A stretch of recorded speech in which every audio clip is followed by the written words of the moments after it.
सुबह के 7 बजे थे। शहर के बीचों बीच स्थित V&S ट्रेडिंग की दुकान का शटर जैसे ही ऊपर उठा, अंदर से हल्की सी सड़ी हुई गंध निकली। विजय ने नाक पर हाथ रखा और अंदर कदम बढ़ाया। सूरज की किरणें अभी पूरी तरह भीतर नहीं पहुंची थीं, लेकिन फर्श पर पड़ा लाल धब्बा साफ दिख रहा था। वह चौंक गया। खून! उसने तुरंत चारों ओर नजर दौड़ाई। दुकान अस्त व्यस्त थी, कुछ बक्से गिरे पड़े थे और काउंटर के पास जमीन पर एक वॉलेट पड़ा था, काले रंग का लेदर वॉलेट जिस पर सुनहरे अक्षरों में उकेरा था सुनील शर्मा। विजय के होंठ सूख गए। वो फौरन दुकान के बाहर भागा और पास ही खड़े चाय वाले को पुकारा। रामू, सुनील को देखा क्या आज सुबह? रामू ने सिर हिलाया।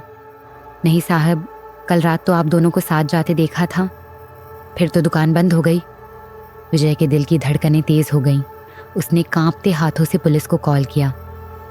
कुछ ही मिनटों में इंस्पेक्टर आराध्या सिंह अपनी टीम के साथ पहुंच गईं।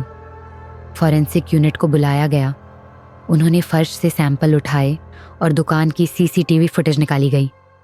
आराध्या ने विजय से सवाल किया, कल रात कब बंद की थी दुकान?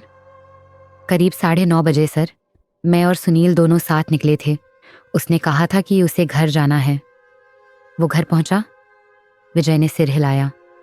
उसकी पत्नी से बात हुई, वो रात से गायब है। CCTV फुटेज चलाया गया। दोनों साथ ही दुकान से निकलते दिखे, शटर बंद किया और सड़क की ओर चलते गए। उसके बाद वीडियो खत्म। आराध्या ने फॉरेंसिक टीम से रिपोर्ट मांगी। खून इंसानी था और प्राथमिक जांच में पता चला O+ ब्लड ग्रुप। सुनील का ब्लड ग्रुप भी वही था। मामला गंभीर है, आराध्या ने कहा। या तो मर्डर हुआ है या फिर किसी ने बहुत चालाकी से ऐसा सीन बनाया है। विजय के चेहरे पर डर साफ झलक रहा था। वह बार बार कह रहा था, मैंने कुछ नहीं किया सर, मैं निर्दोष हूँ। आराध्या ने पूछा, सुनील से तुम्हारा रिश्ता कैसा था? हम 15 साल से दोस्त हैं सर, बिजनेस भी बराबरी का है। कर्ज था किसी पर? हाँ, थोड़ा बैंक लोन था, लेकिन हम संभाल रहे थे। आराध्या ने बात को वहीं छोड़कर कहा, चलो सुनील के घर चलते हैं। सुनील की पत्नी प्रिया दरवाज़ा खोलते ही रोने लगी। सुनील कल रात से घर नहीं आया मैडम, उसका फ़ोन भी स्विच ऑफ है। आराध्या ने पूछा, क्या वो किसी से परेशान था? प्रिया बोली, कुछ दिनों से थोड़ा तनाव में था, किसी से फ़ोन पर झगड़ता था पर बताता नहीं था किससे। आराध्या ने कॉल रिकॉर्ड निकलवाए। आखिरी कॉल विजय शर्मा को, रात 9:18 पर।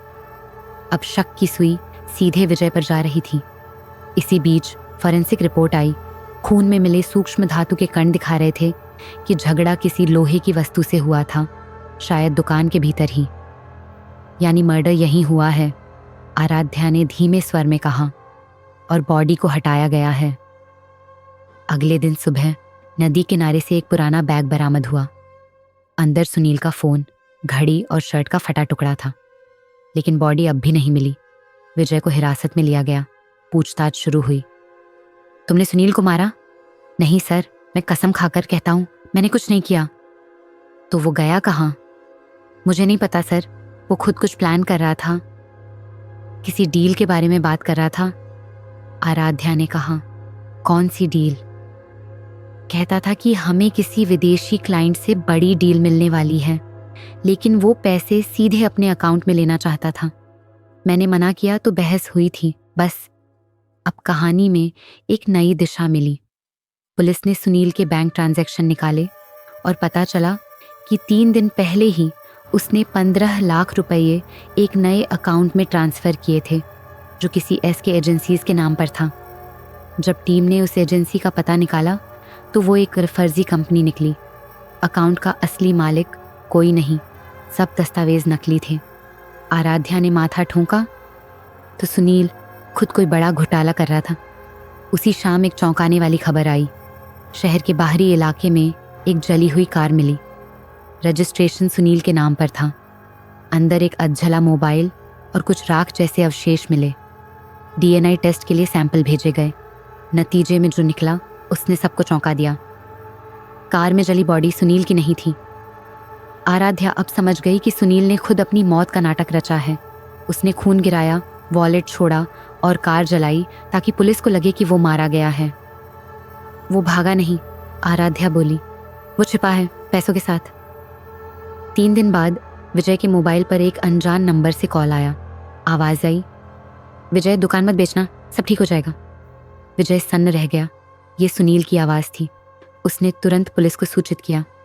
कॉल ट्रेस हुआ, लोकेशन निकली, दिल्ली के पास एक गेस्ट हाउस की। पुलिस वहां पहुंची। दरवाज़ा तोड़ा गया। अंदर एक शख्स बिस्तर पर बेहोश पड़ा था। वही सुनील। पास ही 2 सूटकेस खुले पड़े थे जिनमें कैश और नकली आईडी कार्ड्स भरे थे। जांच में सामने आया कि सुनील ने पूरा घोटाला प्लान किया था। उसने अपने पार्टनर को फंसाने और पैसे लेकर फरार होने की योजना बनाई थी, लेकिन उसके सहयोगी ने धोखा दिया, उसका सिर पर वार किया और उसे आधमरा छोड़ भाग गया। आराध्या ने कहा, मतलब इस केस में 2 अपराधी हैं, एक जिसने झूठी मौत रची और दूसरा जिसने वाकई मारने की कोशिश की। अस्पताल में सुनील को होश आया। उसने टूटी आवाज में कहा, मुझे लगा मैं सब जीत लूंगा, लेकिन लालच ने सब खत्म कर दिया। विजय को बरी कर दिया गया, लेकिन उसका बिजनेस बर्बाद हो गया। और सुनील, वो कोर्ट में खड़ा होकर खुद अपनी साजिश का गवाह बन गया। जब केस खत्म हुआ, इंस्पेक्टर आराध्या ने कोर्ट से निकलते हुए धीरे से कहा, पार्टनरशिप में भरोसा ही सबसे बड़ा करार होता है। जब भरोसा मर जाए तो कोई भी पार्टनर जिंदा नहीं रहता, चाहे वो सांस ले रहा हो या नहीं। दुकान V&S ट्रेडिंग अब बंद थी। शटर पर पुराने खून का निशान अब भी था, जैसे उस दोस्ती का जो कभी सच थी और फिर सिर्फ एक फाइल नंबर बनकर रह गया।